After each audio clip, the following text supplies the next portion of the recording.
দামের ব্যাপারে open challenge সাগর electronics. Debnath হাসপাতালের বিপরীতে বাসুদেবপুর, আরামবাগ। যাচাই করুন আজই। প্রিমিয়াম কোয়ালিটির ফ্ল্যাট কিনতে চান, তাও আরামবাগ শহরের প্রাইম লোকেশনে? আজই যোগাযোগ করুন মা সারদা কনস্ট্রাকশন, দেবনাথ হাসপাতালের পাশে, বাসুদেবপুর, আরামবাগ। ভোট পরবর্তী হিংসার ছবি দেখা গেল হুগলির আরামবাগে। সোমবার ভোট শেষ হতেই আরামবাগ ব্লকের পূর্ব কেশবপুরের এবারের পঞ্চায়েত নির্বাচনে দাঁড়ানো এক পঞ্চায়েত সমিতির সিপিআইএম কর্মীর বাড়ি ভাঙচুর করার পাশাপাশি ইট ছুড়ে সিপিআইএম প্রার্থীর বোনকে মারধর করার অভিযোগ উঠল তৃণমূল কংগ্রেসের বিরুদ্ধে। এই ঘটনায় এলাকায় ব্যাপক উত্তেজনা ছড়িয়ে পড়ে রবিবার রাতে।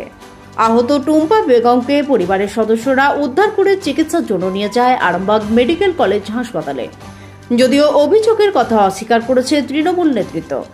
মারধরের ঘটনার পর থেকে আতঙ্কে ওই এলাকার কয়েকটি সিপিআইএম পরিবার।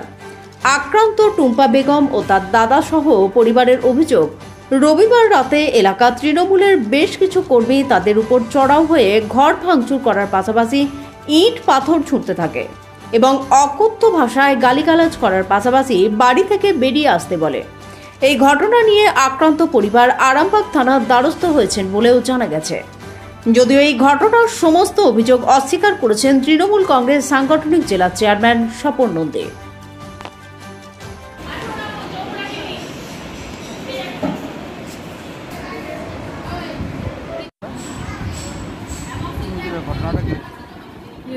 টিএমসির ছেলেরা এসে ঢিল ছুটছিল আর আমি রান্নাঘরে গ্যাস রান্না করছিলাম।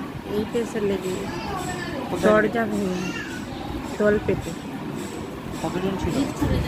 হ্যাঁ, 50 জনের মতো ছিল। পাথর এসে কোথায় কোথায় লেগেছে? পেটে ছাড়া এইখানটাতেই এসে লেগেছে আর ঘর বাড়ি পুরো ভেঙে দিয়ে। কি নাম আপনার? আপনার নাম? ভালো নাম কি? ভালো নাম তানজিমা বেগম। কাল কখন হয়েছে? মোটামুটি 9টার সময়। আপনাদের ভালোবাসার আর এক নাম চন্দন জুয়েলার্স। চন্দন জুয়েলার্স, আরামবাগ, সদরঘাট, হুগলি। ঘটনাটা ভোট হয়ে গেছে, আমি বাড়ি চলে এসেছি। আমি ভোটে এমনি কোনো এজেন্ট ফেজেন্ট হয়নি, কিছু না। ভোট দিয়েছি, মাঠে বসে থাকে সবাই 5 জন, আমিও বসেছিলাম। বাড়িতে এসেছি, বাড়িতে এসে চা পানি খেয়েছি, টিভি দেখছি। হঠাৎ করে দেখছি পিছন থেকে দাঁড়ান করে ইট করছে আর গালাগালি করছে, বেরিয়ে আয় এরকম বলছে। এবার আমার বোনটা এরকম দেখতে গেছে, ওখানে একটা বিরাট বড়োভাবে ইট লেগে গেছে, পিছনে সব কিছু ভাঙচুর করে দিয়েছে, এরকম ব্যাপার। বলুন কেন করলো? জানি না কেন করলো। আগে আমি সিপিএম করেছিলাম, সেই তার প্রতিফলন নয়, তার রাগ পুরানো রাগ। আমি পঞ্চায়েত ইলেকশনে দাঁড়িয়েছিলাম। কোন গ্রাম পঞ্চায়েত থেকে দাঁড়িয়েছিলেন? আমি সমিতি থেকে দাঁড়িয়েছিলাম। দিয়ে তারপর কি হলো? কতজন এসেছিল ওরা? ওরা এসেছিল জোনাস হতে। কি কি ভেঙেছে আপনাদের? আমার কলের নল ফলগুলো ভেঙেছে, বাথরুম ভেঙেছে, তারপর লাইট ভেঙেছে, আমার বেড়াগুলো ভেঙেছে, আর ঘরের দরজাগুলো ভেঙেছে, জানালা কিছু ভেঙেছে, আর টালির চালগুলো ভেঙেছে। ইট পাটকেল ছুঁড়েছে তো, বিভিন্ন রকম ভেঙেছে। আর তার সঙ্গে সঙ্গে আমার বোনটা ইনজুরি হয়ে গেছে। ও বোনটা পিছন দিয়ে গেটটা খুলেছি, গেটটা খুলতেই একটা বড় পাথর চলে এসেছে, পুরো এখানটা লেগে গেছে। ও যন্ত্রণায় ছটকাছুটি করছিল। আমাদের বাকুলের লোক সব এসে জল টল দিয়ে ঘন্টা দিয়ে এখানে স্প্রে করে রাখা হলো, কিন্তু যন্ত্রণা মোটেই কমছে না। তারপর হসপিটালে এসে থানায় জানিয়েছেন? হ্যাঁ, থানায় একটা জানিয়েছি। আপনার নাম কি? আমার নাম মির্জা রামিজ আছে। আপনার বোন আহত, তার নাম কি? তার নাম মির্জা তানজিমা খাতুন, টুম্পা বলে বেগম, টুম্পা বেগম ডাক নাম। ছিলেন যখন এই ঘটনাটা ঘটে? বাড়ি থেকে গেছিলেন? বাড়িতে বাড়িতে আব্বা ছিল আর আমার ভাই বাড়িতে ছিল, এলো। আমি আর আব্বা, মা আর বোন। আমার একটা ছোট ভাগ্নি আছে, ভাগ্নি।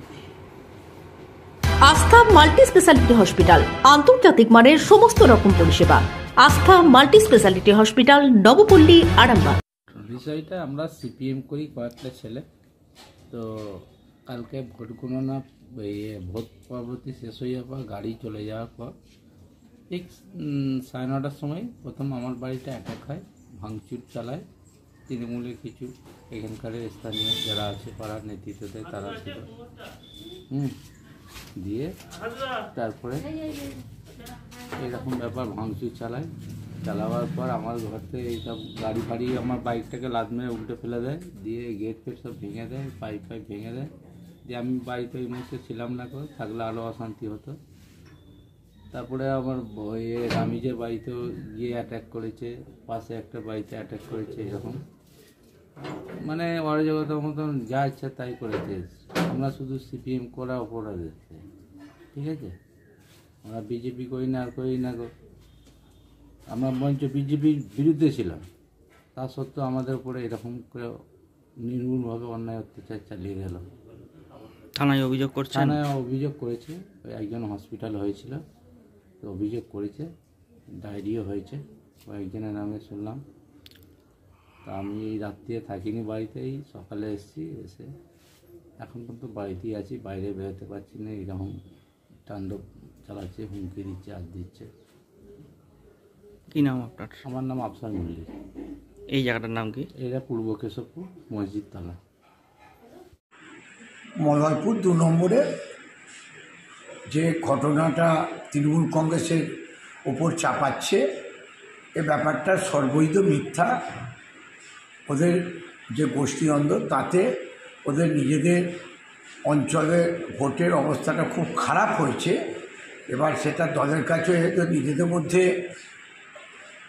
যেটা কথা কাটাকাটি বা ঝামেলা ঝঞ্ঝট হয়েছে, সেটা হয়ে নিজেদের মধ্যে গোষ্ঠীদ্বন্দ্বের ব্যাপার হয়েছে। এটার সঙ্গে তৃণমূল কংগ্রেসের কোনো সম্পর্ক নাই। ওরা নিজেদের বাঁচার জন্য তৃণমূল কংগ্রেসের উপর এটা চাপাচ্ছে।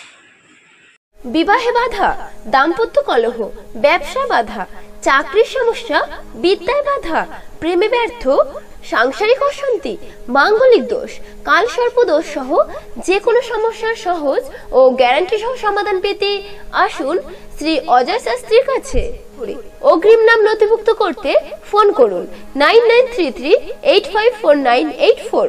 চুড়ি তুমি নারীর প্রিয় সব উৎসবে, বাউটি, বালা, চূড়, মান্তাসা দেখলাম মন ভরে।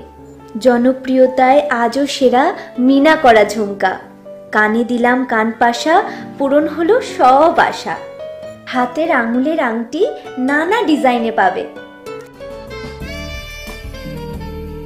ঐতিহ্যবাহী নেকলেস আজও মনে ধরে, জড়োয়া সীতাহার সবার নজর কাড়ে।